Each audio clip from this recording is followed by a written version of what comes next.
ആകാശവാണി. നമസ്കാരം. പ്രത്യേക വാർത്താ ബുള്ളറ്റിൻ വായിക്കുന്നത് സന്ദീപ് ശശിധരൻ. പ്രധാനമന്ത്രി നരേന്ദ്രമോദി നാളെ കേരളത്തിലെത്തും. തിരുവനന്തപുരം വിക്രം സാരാഭായ് സ്പേസ് സെന്ററിൽ നാളെ നടക്കുന്ന ചടങ്ങിൽ ബഹിരാകാശ മേഖലയുമായി ബന്ധപ്പെട്ട 1800 കോടി രൂപയുടെ 3 അടിസ്ഥാന സൗകര്യ പദ്ധതികൾ പ്രധാനമന്ത്രി ഉദ്ഘാടനം ചെയ്യും. ശ്രീഹരിക്കോട്ടയിലെ PSLV ഇന്റഗ്രേഷൻ സംവിധാനം, മഹേന്ദ്രഗിരി സെമി ക്രയോജനിക് ടെസ്റ്റ് സംവിധാനം, VSSCയിലെ ട്രൈസോണിക് വിൻഡ് ടണൽ എന്നിവ ഇതിൽ ഉൾപ്പെടുന്നു. ഇന്ത്യൻ ബഹിരാകാശ മേഖലയ്ക്ക് ആഗോള നിലവാരമുള്ള സാങ്കേതിക വിദ്യകൾ ഉറപ്പുവരുത്തുന്ന പദ്ധതികളാണിവ.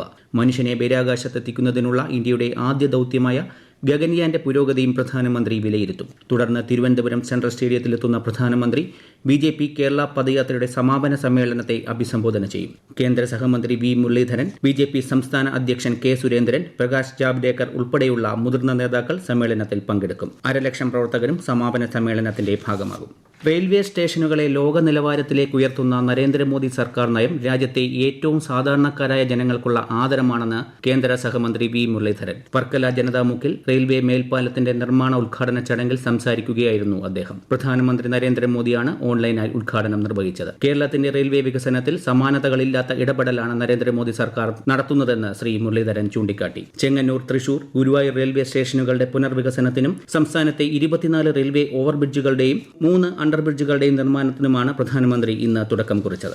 ലോക്സഭാ തെരഞ്ഞെടുപ്പിനുള്ള സ്ഥാനാർത്ഥികളെ CPI പ്രഖ്യാപിച്ചു. തിരുവനന്തപുരത്ത് പന്ന്യൻ രവീന്ദ്രനും മാവേലിക്കരയിൽ CA അരുൺകുമാറും സ്ഥാനാർത്ഥികളാവും. തൃശൂരിൽ VS സുനിൽകുമാറും വയനാട്ടിൽ ആനി രാജയുമാണ് സ്ഥാനാർത്ഥികൾ. സംസ്ഥാന കൌൺസിൽ യോഗത്തിന് ശേഷം CPI സംസ്ഥാന സെക്രട്ടറി ബിനോയ് വിശ്വമാണ് സ്ഥാനാർത്ഥികളെ പ്രഖ്യാപിച്ചത്. ലോക്സഭാ തെരഞ്ഞെടുപ്പിന്റെ ഭാഗമായി ജില്ലയ്ക്ക് പുറത്തേക്ക് ഉദ്യോഗസ്ഥരെ സ്ഥലം മാറ്റി വിന്യസിക്കുമ്പോൾ ജോലി ചെയ്തിരുന്ന അതേ പാർലമെന്റ് മണ്ഡലത്തിന്റെ പരിധിയിൽ തന്നെ നിയമിക്കരുതെന്ന് തെരഞ്ഞെടുപ്പ് കമ്മീഷൻ സംസ്ഥാനങ്ങൾക്ക് നിർദ്ദേശം നൽകി. സ്വന്തം ജില്ലയിലുള്ളവരോ ഒരേ സ്ഥലത്ത് 3 വർഷം പൂർത്തിയാക്കിയവരോ ആയ ഉദ്യോഗസ്ഥരെ തെരഞ്ഞെടുപ്പിന്റെ ഭാഗമായി സ്ഥലം മാറ്റി നിയമിക്കണമെന്ന് കമ്മീഷൻ നേരത്തെ സംസ്ഥാനങ്ങൾക്ക് നിർദ്ദേശം നൽകിയിരുന്നു. നിർദ്ദേശങ്ങൾ കർശനമായി പാലിക്കണമെന്ന് സംസ്ഥാന chief electoral officer Sanjay M. കൌൾ പറഞ്ഞു.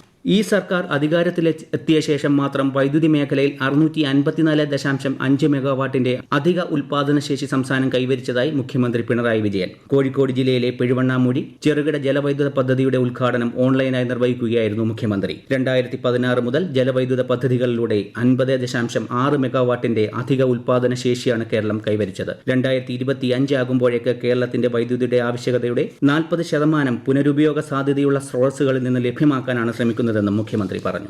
സംസ്ഥാനത്ത് നിർമ്മിച്ച 68 സ്കൂൾ കെട്ടിടങ്ങളുടെ ഉദ്ഘാടനം മുഖ്യമന്ത്രി പിണറായി വിജയൻ നിർവഹിച്ചു. തോന്നക്കൽ ഗവൺമെന്റ് ഹയർ സെക്കൻഡറി സ്കൂളിലാണ് ഉദ്ഘാടന ചടങ്ങ് നടന്നത്. 33 സ്കൂൾ കെട്ടിടങ്ങളുടെ തറക്കല്ലിടലും ചടങ്ങിൽ മുഖ്യമന്ത്രി നിർവഹിച്ചു. ചരിത്രബോധവും ശാസ്ത്രചിന്തയുമുള്ള കുട്ടികളെ വളർത്തിയെടുക്കാനാണ് ലക്ഷ്യമിടുന്നതെന്നും ഡിജിറ്റൽ വിദ്യാഭ്യാസ രംഗത്ത് സമാനതകളില്ലാത്ത നേട്ടങ്ങളാണ് കേരളം കൈവരിച്ചതെന്നും മുഖ്യമന്ത്രി പറഞ്ഞു. വയോജന സൗഹൃദ കേരളം എന്ന ആശയം മുൻനിർത്തി വയോജനങ്ങളുമായും പെൻഷനേഴ്സ് പ്രതിനിധികളുമായുള്ള മുഖ്യമന്ത്രി പിണറായി വിജയന്റെ മുഖാമുഖം നാളെ തിരുവനന്തപുരത്ത് നടക്കും. വ്യത്യസ്ത മേഖലകളിൽ പ്രാവീണ്യം തെളിയിച്ച എല്ലാ ജില്ലകളിൽ നിന്നുമുള്ള പ്രതിനിധികൾ നിയമസഭയിലെ ശങ്കരൻതമ്പി ഹാളിൽ നടക്കുന്ന പരിപാടിയിൽ പങ്കെടുക്കും. കേരളത്തിൽ ആയുർവേദ ചികിത്സാ രീതിയിലൂടെ രോഗികളെ പരിശോധിക്കുന്നതിനും ചികിത്സ നടത്തുന്നതിനും അംഗീകൃത യോഗ്യതയും മെഡിക്കൽ കൌൺസിൽ രജിസ്ട്രേഷനും അനിവാര്യമാണെന്ന് സംസ്ഥാന മെഡിക്കൽ കൌൺസിൽ രജിസ്ട്രാർ അറിയിച്ചു. ആയുർവേദ ചികിത്സാ മേഖലയിൽ വർദ്ധിച്ചുവരുന്ന വ്യാജ വൈദ്യസ്ഥാപനങ്ങളെ സംബന്ധിച്ച് നവകേരള സദസ്സിൽ ലഭിച്ച പരാതികൾ പരിശോധിച്ചാണ് കേരള സ്റ്റേറ്റ് മെഡിക്കൽ കൌൺസിലിന്റെ തീരുമാനം.